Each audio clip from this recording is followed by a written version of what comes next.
Hello, this is Brother Grant with I Left Dispensationalism Behind, and it's good to be back with you. This lesson and the next one I'll be doing will be dealing with the parable of the fig tree in the Olivet Discourse. But today specifically, I want to talk to you about what this generation, who is this generation that Jesus is speaking of in Matthew 24 and 34.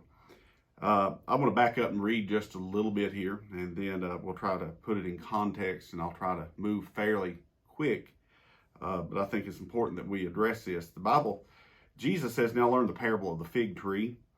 When a branch is yet tender and putteth forth leaves, you know that summer is nigh. So likewise, when ye shall see all these things," I think that's key, when ye, or when you, see all these things, know that it is near, even at the doors.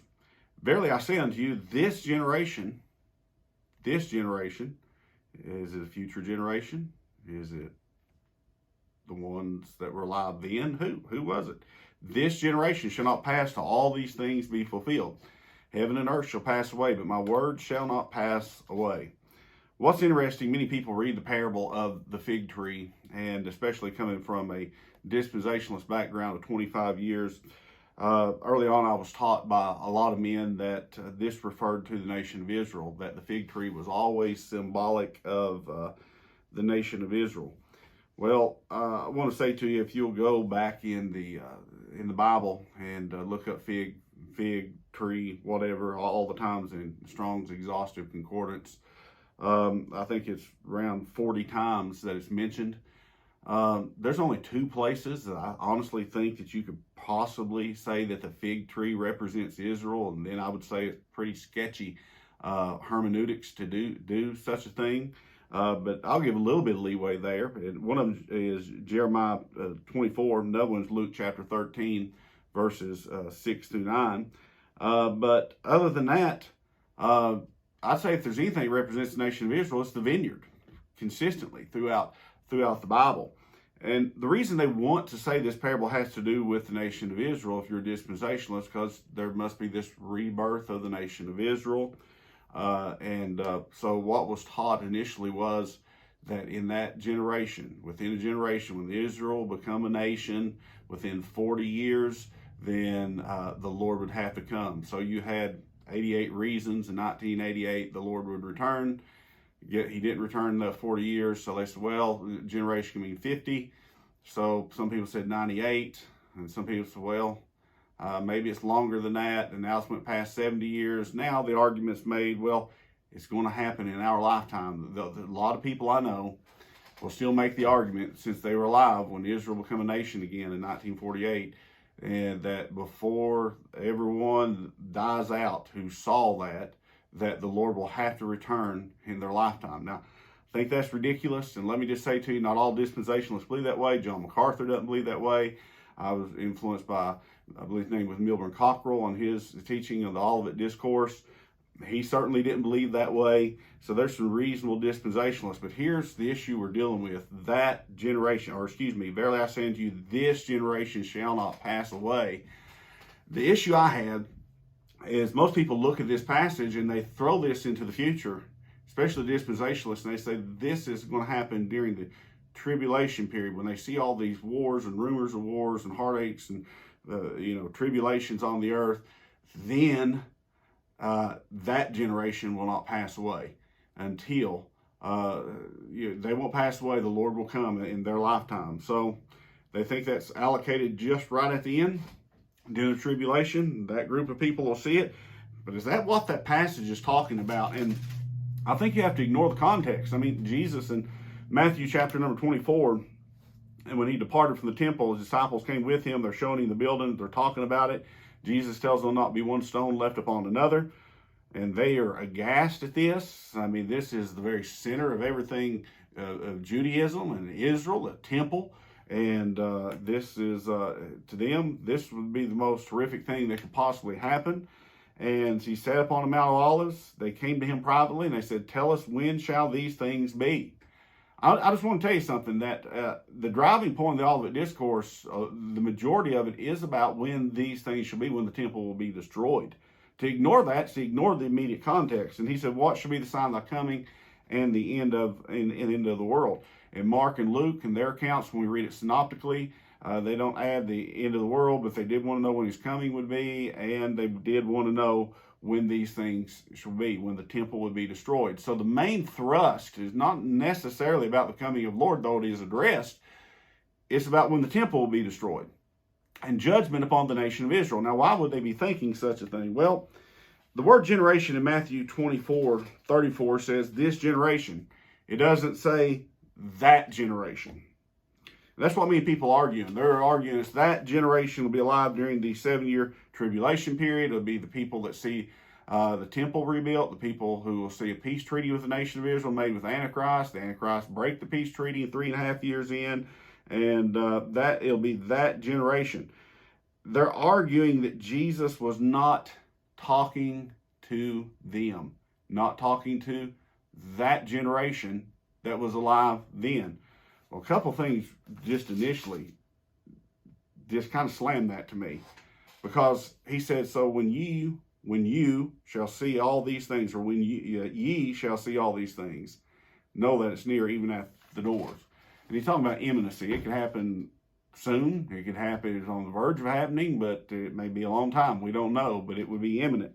It would be something that would be happening. So by their questions that they asked, if you throw this all the way into the future, you're almost assuming that Jesus has ignored the very question that they asked. Jesus used this term, this generation, 9 times leading up to the Olivet Discourse. Not one time out of the 9 is it referred to a generation in the future, but always a generation that was current and alive then. Matthew 11:16. Whereunto shall liken this generation? He said, like a bunch of children arguing and playing in the markets because they didn't get their way. And in Matthew 11:34, he said, O generation of vipers, how can ye, being evil, speak good things? In Matthew 12 and verse 39, he referred to it as an evil and adulterous generation. In Matthew 12 and 41, he said, the men of Nineveh shall rise up in judgment with this generation and condemn it.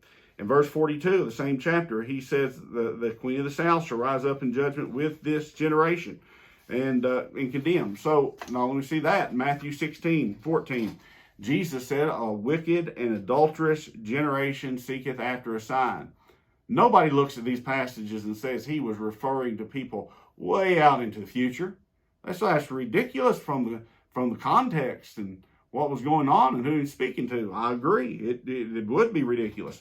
Matthew 17:17, he said, O faithless and perverse generation, how long shall I be with you? He was speaking to the people there.